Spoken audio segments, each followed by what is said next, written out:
ఆయుర్వేదానికి ప్రముఖ పాత్ర ఉన్న భారతదేశంలో ప్రభుత్వం తమని చాలా చిన్నచూపు చూస్తుందంటూ ఆయుష్ విద్యార్థులు వరంగల్ జిల్లాలో నిరసన చేపట్టారు. స్టైఫండ్ ఇవ్వడంలో ఆలస్యం చేస్తున్నారని ఆవేదన వ్యక్తం చేశారు. కళాశాలలు కూడా వసతులు లేక తీవ్ర ఇబ్బందులు ఎదుర్కొంటున్నట్లు తెలిపారు.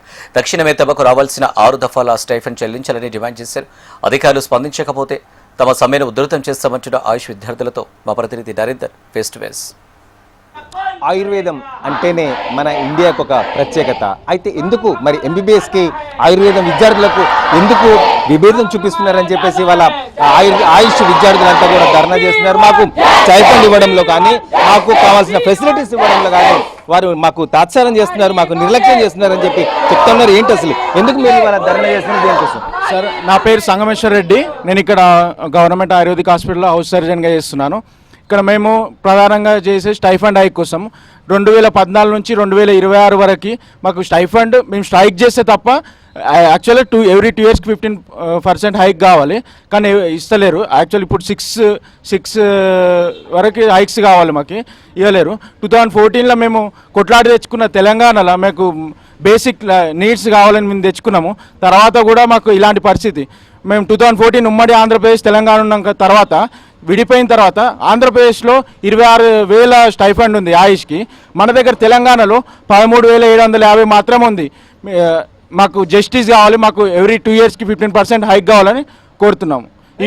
ఈ స్టైఫండ్ మాకు ఇచ్చే స్టైఫండ్ ఎక్కడ కూడా సరిపోతలే. 2014లో అంతే ఇస్తున్నారు, 2026లో కూడా అంతే ఇస్తున్నారు. ఆ డబ్బులు మాకు మౌలిక సదుపాయాలకు కానీ బేసిక్ నీడ్స్కి దేనికి కూడా సరిపోతలే అనమాట. అన్నీ డబ్బులు అయిపోయినాయి.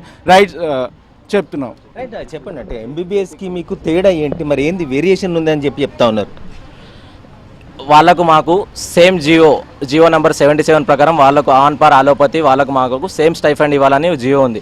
2014లో ఆ జియో, 2009లో వచ్చిన జియో 2014 వరకు అది ఆ జియో ప్రకారమే ఎంబీబీఎస్ వాళ్ళకు మాకు స్టైఫండ్ ఇచ్చారు. 2016 తర్వాత ఇప్పటి వరకు ఓన్లీ 2 టైమ్సే మాకు హైక్ చేశారు. అదే చూసుకుంటే ఎంబీబీఎస్ వాళ్ళకు 2 ఇయర్స్కి ఒకసారి 15% ఇంక్రీజ్ చేసుకుంటూ వెళ్ళారు. ప్రస్తుతం ఉన్న స్టైఫండ్ వాళ్ళకు 29,974 రూపీస్ ఉంది. అదే మా ఆయుష్ హౌస్ సర్జన్లకు వచ్చే స్టైఫండ్ 13,754 రూపీస్ ఉంది. ఆల్మోస్ట్ మాకంటే డబుల్గా ఇస్తున్నారు వాళ్ళకు. వాళ్ళు స్ట్రైక్ చేస్తామని మార్నింగ్ నోటీస్ ఇవ్వగానే నైట్లో వాళ్ళకు జియో ఆర్డర్ ఇష్యూ చేసి వాళ్ళకు స్టైఫండ్ హైక్ చేస్తున్నారు. మేము స్ట్రైక్ చేసిన మాకు రావాల్సిన స్టైఫండ్ మాకు ఇవ్వకుండా కంప్లీట్ ఆయుష్ డిస్క్రిమినేషన్ చూపిస్తున్నారు మాకు. చెప్పండి, కాలేజీలో ఫెసిలిటీస్ ఎలా ఉన్నాయి, మరి బాగుందా, ఏమైనా చేస్తే బాగుంటుందని చెప్పి కోరుతున్నారు? నా పేరు వికాస్. నేను ఒక ఆయుర్వేదిక్ స్టూడెంట్ని. యాక్చువల్గా ఈ స్టేట్లో అన్ని కోర్సెస్కి ఈక్వల్ రైట్స్ ఉండాలి. బట్ ఆయుర్వేదిక్ స్టూడెంట్స్ ఎవరైతే ఉన్నారో మెయిన్లీ ఆయుష్ స్టూడెంట్స్ అందరూ వాళ్ళకి బేసిక్ ఫెసిలిటీస్ అయితే లేవు కాలేజ్లో. హాస్టల్ అయినా కానీ కాలేజ్ అయినా కానీ యాక్చువల్గా ఫండ్స్ కూడా రావు.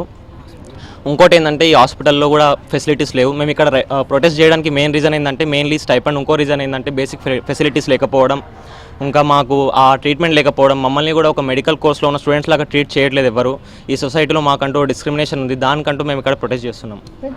ఎందుకు మాకు ఈ వేరియేషన్ ఎందుకు చూపిస్తున్నారు? వారికి మాకున్న ఈ చిన్న చూపు ఎందుకు చూపిస్తుంది ప్రభుత్వం? మమ్మల్ని కూడా ఇవాళ ఏదైతే ఆయుర్వేద వైద్యం అంటేనే ఒక భారతదేశానికి ఒక సింబాలిక్గా ఉన్న ఈ ఆయుష్ను ఎందుకు నిర్లక్ష్యం చేస్తున్నారని చెప్పేసి వారు డిమాండ్ చేస్తున్న పరిస్థితి. స్టైఫండ్ ఖచ్చితంగా పెంచాలి. మరి ఎంబీబీఎస్ వారు కోరిన వెంటనే రేపు ధర్నాగానే ముందు రోజు రాత్రి వెంటనే రిలీజ్ చేస్తారు, కానీ మాకు 6 దఫాలుగా రావాల్సిన స్టైఫండ్ తక్షణమే రిలీజ్ చేయాలని చెప్పేసి వారు కోరుతున్న పరిస్థితి. Cameraman Sampath, Narendra, HM TV.